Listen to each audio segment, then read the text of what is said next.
Hello दोस्तों, स्वागत है आप सबका जीएस विथ लेंस पर।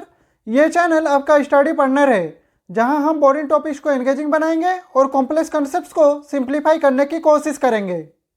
आज हम एम लक्ष्मीकांत सर की इंडियन पॉलिटी की किताब से सेंटर स्टेट रिलेशन वाला चैप्टर शुरू करने वाले हैं। तो चलिए शुरू करते हैं आज का वीडियो। और सबसे पहले हम बात करेंगे इंट्रोडक्शन ऑफ दिस चैप्टर के बारे में। तो देखिए दोस्तों, India follows A federal structure and it means the power is divided between the center and the state, and the Constitution of India provides a detailed mechanism for the division of powers। यानी कि India एक federal structure follow करता है। इसका मतलब है कि power centre और स्टेट्स के बीच डिवाइड होती है, लेकिन इस पावर शेयरिंग का एक प्रॉपर मैकेनिज्म कॉन्स्टिट्यूशन में डिफाइन किया गया है, जिससे सेंटर और स्टेट्स के बीच स्मूथ फंक्शनिंग बनी रहे। In our country, there are three types of relations exist between the center and the states, and these relations are legislative relation, administrative relation, and financial relation। तो देखिए, अगर हम centre state relations को देखें तो इसे तीन मेजर कैटेगरीज में डिवाइड किया गया है, जो है लेजिस्लेटिव रिलेशन, एडमिनिस्ट्रेटिव रिलेशन और फाइनेंशियल रिलेशन। लेजिस्लेटिव रिलेशन को आर्टिकल 245 से आर्टिकल 255 में डिफाइन किया गया है, and it means division of law making power. यानी कि ये डिसाइड करता है कि कौन किस विषय पर कानून बना सकता है। कई बार सेंटर और स्टेट्स के बीच कॉन्फ्लिक्ट होता है कि किसका कानून माना जाएगा, इसलिए कॉन्स्टिट्यूशन में प्रॉपर गाइडलाइंस दी गई है। यहाँ पे सेंटर और स्टेट का नेक्स्ट रिलेशन है एडमिनिस्ट्रेटिव रिलेशन, और इसे आर्टिकल 256 से आर्टिकल 263 में डिफाइन किया गया है, and it means control over administration. यानी कि गवर्नमेंट पॉलिसीज और एडमिनिस्ट्रेशन किस तरह से इंप्लीमेंट होंगे, ये यहाँ डिफाइन किया जाता है।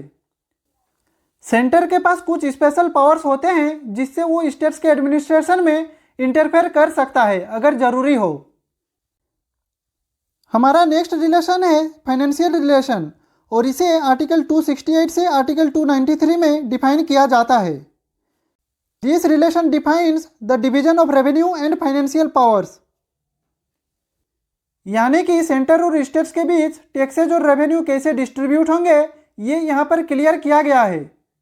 जीएसटी का कॉन्सेप्ट भी इसी कैटेगरी से रिलेटेड है, जो 101st कॉन्स्टिट्यूशनल अमेंडमेंट एक्ट 2016 के थ्रू आया था। आज के इस वीडियो में हम लोग लेजिस्लेटिव रिलेशन को डिटेल में कवर करने वाले हैं। तो चलिए चलते हैं अब हमारे नेक्स्ट स्लाइड पे। तो इस स्लाइड से हम लोग शुरू करने वाले हैं legislative relations between the centre and the states. तो देखिए दोस्तों, भारत एक फेडरल स्ट्रक्चर फॉलो करता है, जिसमें सेंटर और स्टेट्स के बीच लॉ मेकिंग पावर्स डिस्ट्रीब्यूट की गई है। लेजिस्लेटिव रिलेशंस आर्टिकल 245 से आर्टिकल 255 के अंडर आता है, और ये चार मेजर एस्पेक्ट्स में डिवाइड होता है। तो इस स्लाइड में हम देखेंगे ये चार मेजर एस्पेक्ट्स क्या क्या है। तो हमारा पहला एस्पेक्ट है टेरिटोरियल एक्सटेंट ऑफ लेजिस्लेशन, यानी कि कानून किस एरिया में लागू होगा। हमारा नेक्स्ट एस्पेक्ट है डिस्ट्रीब्यूशन ऑफ लेजिस्लेटिव सब्जेक्ट, यानी कि यूनियन लिस्ट, स्टेट लिस्ट और कॉन्करेंट लिस्ट में पावर्स का वितरण। नेक्स्ट एस्पेक्ट है पार्लियामेंट्री लेजिस्लेशन इन स्टेट फील्ड, यानी कि स्पेशल सिचुएशन में पार्लियामेंट का अधिकार। और लास्ट एस्पेक्ट है centres control over state legislation, यानी कि कुछ केसेज में सेंटर स्टेट के लॉज पर कंट्रोल रख सकता है। ये सेंटर और स्टेट्स के बीच बैलेंस मेंटेन करने के लिए एक इम्पोर्टेंट मैकेनिज्म है। तो चलिए इन एस्पेक्ट्स को एक एक करके डिटेल में समझते हैं। तो इस स्लाइड में हम बात करेंगे हमारे पहले एस्पेक्ट को, यानी कि टेरिटोरियल एक्सटेंट ऑफ लेजिस्लेशन। तो चलिए देखते हैं।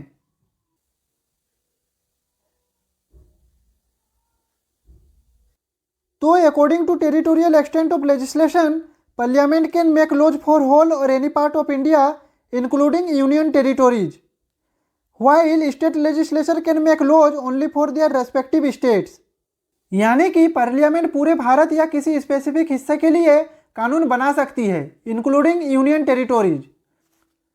कुछ यूनियन टेरिटोरीज जैसे दिल्ली, पुडुचेरी एंड जम्मू एंड कश्मीर के पास अपनी लेजिस्लेचर होती है, लेकिन पार्लियामेंट के लॉज उन पे भी लागू हो सकते हैं।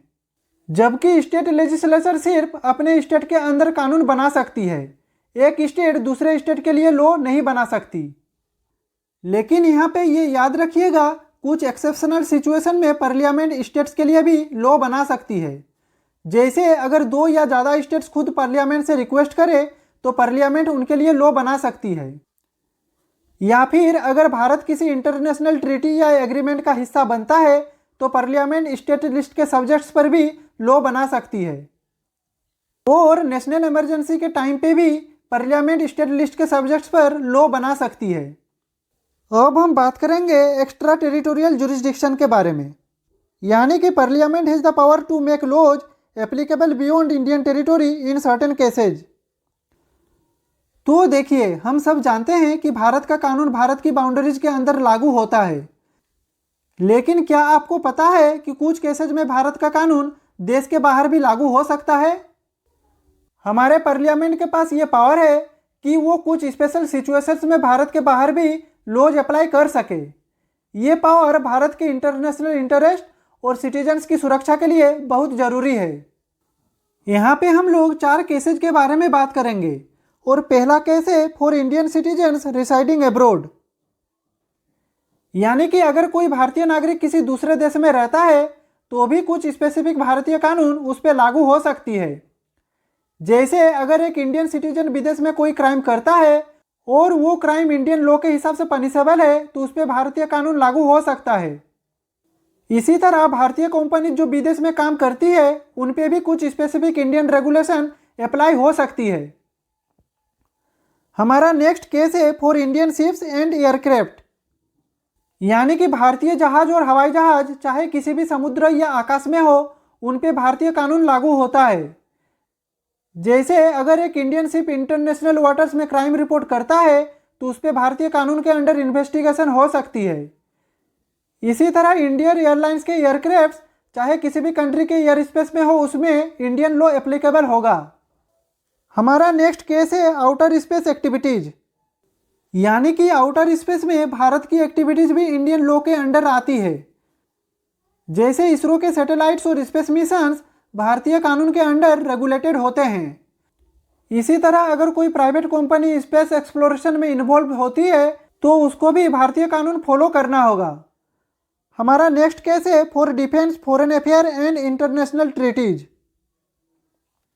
यानी कि भारत की सिक्योरिटी और इंटरनेशनल रिलेशन के लिए भी पार्लियामेंट के लॉज भारत के बाहर तक एक्सटेंड हो सकती है। जैसे भारत अगर किसी इंटरनेशनल ट्रीटी का हिस्सा है तो पार्लियामेंट उसको इम्प्लीमेंट करने के लिए स्टेट लिस्ट के सब्जेक्ट्स पर भी कानून बना सकती है। इसी तरह अगर भारत किसी इंटरनेशनल मिलिट्री ऑपरेशन या पीस कीपिंग मिशन का हिस्सा बनता है तो भारतीय सोल्जर्स और ऑफिशियल्स पर इंडियन लॉ अप्लाई होता है। तो दोस्तों, एक्स्ट्रा टेरिटोरियल जुरिस्डिक्शन एक इम्पोर्टेंट लीगल पावर है। ये इंश्योर करता है कि भारत अपने सिटीजन, रिसोर्सेज और नेशनल इंटरेस्ट को विदेश में भी प्रोटेक्ट कर सके। ये पावर्स हमारे देश को ग्लोबल लेवल पर एक स्ट्रॉन्ग और रेस्पॉन्सिबल नेशन बनने में मदद करती है। तो चलिए दोस्तों, आगे बढ़ते हैं और लेजिस्लेटिव रिलेशन के दूसरे एस्पेक्ट को एक्सप्लोर करते हैं।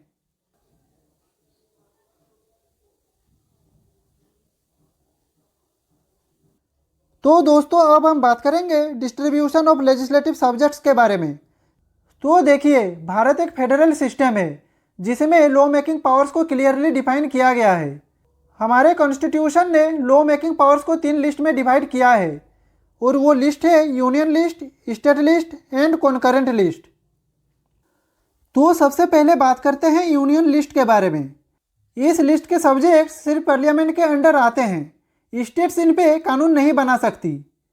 Defence, foreign affair, atomic energy, currency, banking, communication जैसे सब्जेक्ट्स इस लिस्ट में इंक्लूडेड हैं। ये नेशनल इंपॉर्टेंस के मैटर है जिसमें एक यूनिफॉर्म पॉलिसी जरूरी होती है। अब बात करते हैं स्टेट लिस्ट के बारे में। तो इस लिस्ट के सब्जेक्ट्स पर सिर्फ स्टेट लेजिस्लेचर लॉज बना सकती है। Police, agriculture, public health, local government, market और फिशरीज जैसे सब्जेक्ट्स इस लिस्ट में इंक्लूडेड है। ये मैटर्स डायरेक्टली स्टेट से जुड़े होते हैं, इसलिए स्टेट्स को इंडिपेंडेंट डिसीजन मेकिंग पावर दी गई है। अब आता है कॉन्करेंट लिस्ट। तो इस लिस्ट के सब्जेक्ट्स पर सेंटर और स्टेट्स दोनों कानून बना सकते हैं, लेकिन अगर दोनों लॉज में कॉन्फ्लिक्ट होता है तो सेंटर का लॉ प्रिवेल करेगा। Criminal law, marriage, education, environment, electricity जैसे सब्जेक्ट्स इस लिस्ट में इंक्लूडेड हैं। ये ऐसे सब्जेक्ट्स हैं जो नेशनल और स्टेट लेवल दोनों पे इक्वली इंपॉर्टेंट होते हैं।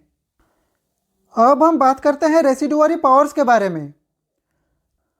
तो the matters which are not mentioned in any list belong to the parliament, यानी कि जो सब्जेक्ट्स किसी भी लिस्ट में मेंशन नहीं है उन पे पार्लियामेंट का एक्सक्लूसिव कंट्रोल होता है।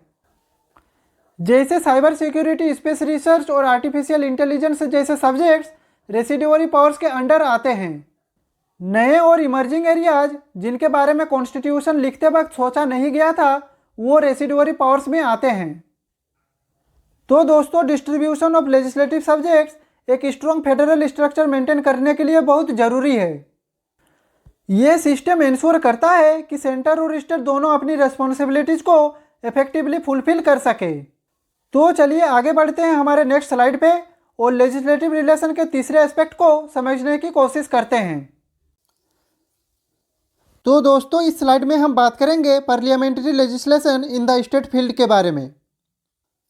तो देखिए, नॉर्मल कंडीशंस में स्टेट लिस्ट के सब्जेक्ट्स पर सिर्फ स्टेट्स कानून बना सकती है, लेकिन कॉन्स्टिट्यूशन में कुछ स्पेशल सर्कमस्टेंसेज दिए गए हैं जिसमें पार्लियामेंट स्टेट लिस्ट के मैटर्स पर भी लॉ बना सकती है। हमारे कॉन्स्टिट्यूशन में ऐसे 5 स्पेशल सिचुएशंस हैं जिसमें पार्लियामेंट स्टेट लिस्ट पे कानून बना सकती है। तो चलिए इसे देखते हैं।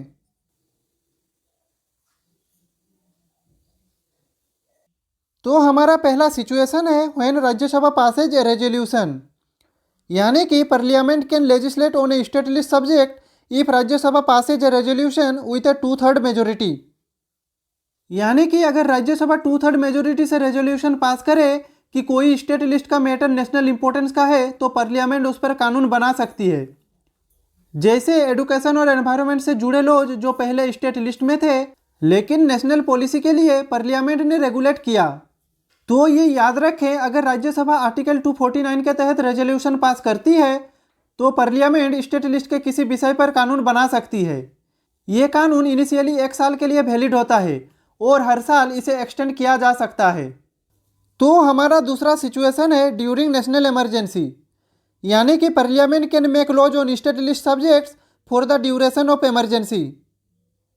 तो देखिए, जब नेशनल इमरजेंसी लागू होती है तो पार्लियामेंट को स्टेट लिस्ट के सब्जेक्ट्स पर भी लॉ बनाने का पावर मिल जाता है। स्टेट के एग्जिस्टिंग लॉज इस पीरियड में सस्पेंड हो सकते हैं। जैसे 1975 की इमरजेंसी के दौरान सेंटर ने लॉ एंड ऑर्डर और इंडस्ट्रीज के लॉज पर कंट्रोल ले लिया था। इमरजेंसी खत्म होने के बाद भी ये लॉज वैलिड रह सकते हैं जब तक उन्हें स्पेसिफिकली रिपील ना किया जाए। अब हम बात करेंगे हमारे तीसरे सिचुएशन के बारे में, जो है when states make a request, यानी कि इफ 2 और more states pass a resolution parliament can make laws for them as wildlife protection act 1972।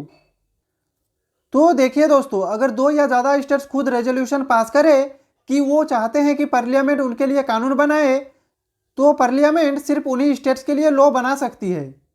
जैसे वाइल्ड लाइफ प्रोटेक्शन एक्ट 1972 जो पहले सिर्फ कुछ स्टेट्स के लिए बना था लेकिन बाद में ज़्यादा स्टेट्स ने इसे एडॉप्ट कर लिया। तो चलिए अब देखते हैं हमारा नेक्स्ट सिचुएशन क्या है।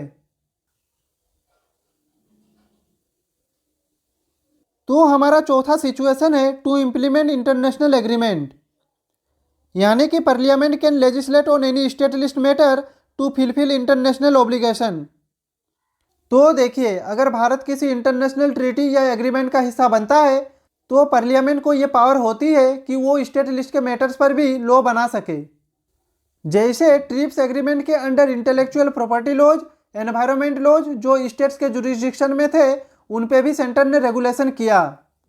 ये इंश्योर करता है कि भारत अपने इंटरनेशनल कमिटमेंट्स को पूरा कर सके। तो हमारा पांचवा सिचुएशन है ड्यूरिंग प्रेसिडेंट्स रूल, यानी कि स्टेट इमरजेंसी के समय। तो इसका मतलब है if presidents rule is imposed parliament legislate for the state. तो देखिए, अगर किसी स्टेट में प्रेसिडेंट रूल लागू हो जाए तो स्टेट की लेजिस्लेचर डिसमिस हो जाती है और पार्लियामेंट उस स्टेट के लिए कानून बना सकती है। ये लॉज प्रेसिडेंट्स रूल के बाद भी तब तक वैलिड रहते हैं जब तक नए इलेक्टेड स्टेट गवर्नमेंट उनको चेंज ना करे। तो देखिए दोस्तों, इस स्लाइड में हमने समझा नॉर्मल कंडीशंस में स्टेट्स अपने सब्जेक्ट्स पर कानून बनाती है, लेकिन अगर नेशनल इंटरेस्ट या इमरजेंसी का इशू हो तो पार्लियामेंट के पास स्टेट लिस्ट पर लॉ बनाने का भी पूरा अधिकार होता है। तो ये सिस्टम इंश्योर करता है कि सेंटर और स्टेट्स के बीच एक बैलेंस बना रहे और ज़रूरत पड़ने पर नेशनल यूनिटी और पॉलिसी कोऑर्डिनेशन बना रहे। तो चलिए आगे बढ़ते हैं और लेजिस्लेटिव रिलेशन के लास्ट एस्पेक्ट को एक्सप्लोर करते हैं। तो इस स्लाइड में हम बात करेंगे centres control over state legislation के बारे में। तो देखिए दोस्तों, नॉर्मली स्टेट्स अपनी लिस्ट के सब्जेक्ट्स पर कानून बनाती है, लेकिन कॉन्स्टिट्यूशन में कुछ प्रोविजंस दिए गए हैं जिसमें सेंटर स्टेट के लॉ मेकिंग प्रोसेस को कंट्रोल कर सकता है। सेंटर के पास 4 तरीके हैं स्टेट लेजिस्लेशन को कंट्रोल करने का, और इस स्लाइड में हम इन्हीं 4 तरीकों के बारे में डिस्कस करेंगे। तो चलिए शुरू करते हैं।